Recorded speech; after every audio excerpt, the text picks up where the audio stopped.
Hey guys, Daniel here, just dropping in to say hello and welcome to another episode of...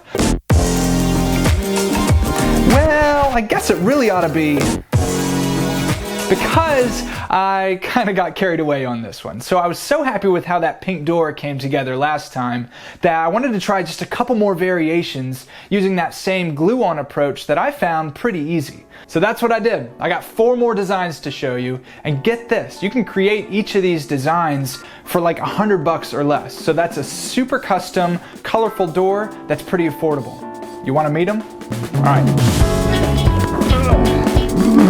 So the first door is this blue vertical columns door, and this is a pretty easy build. You're really just using these alternating 1x4 planks and 1x2 planks. To get consistent gaps, I used a spare 1x plank as a spacer, then just glued each piece in place. A speed square will help you keep everything at 90 degrees. I decided to just cut all the planks flush with a circ saw after they were attached to save some time measuring. I finished off by painting it that nice lively blue called Ocean Sigh. So with the 2 types of trim, the glue and the paint, you can do this one for about 88 bucks. All right, door number 2. It's a bright one. This was actually one of the easiest builds too because I used these pre-made trim panels. You just mark where the center will be on your door, glue them up, and space them out evenly on the slab.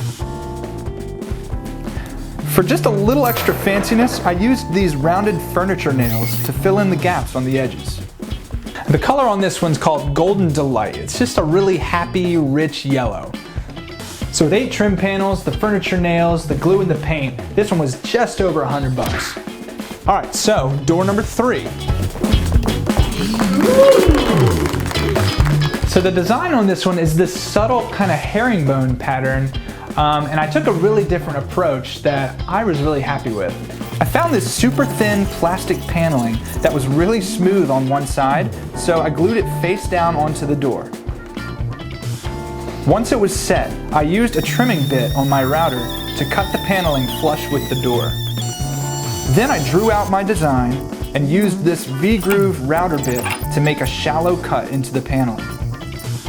The great thing about using a router is that you can kind of hand draw any shape you want. So this would be a great option for any rounded or circular design you want to try. So the color on this one's called Blaze Orange, but to me it leans a little more red, maybe a little burnt orange. So with the big plastic panel, the glue, and the paint, this one was well under $100. All right, so the last door. This one's probably the craziest. You ready? Check it out, triangles. So this is actually kind of my revenge on a wall I was trying to do back in the day. Was that trim wall, and I couldn't quite get the angle right to do my triangle cuts, but I figured out a way to do it on this one using equilateral triangles. I'll try not to get too mathy here, but basically if you set your miter saw to 30 degrees, then you can create these 60-degree inside angles. So I just made that cut, flipped over the plank, made that cut again, and just worked my way down the plank, creating pretty much identical equilateral triangles.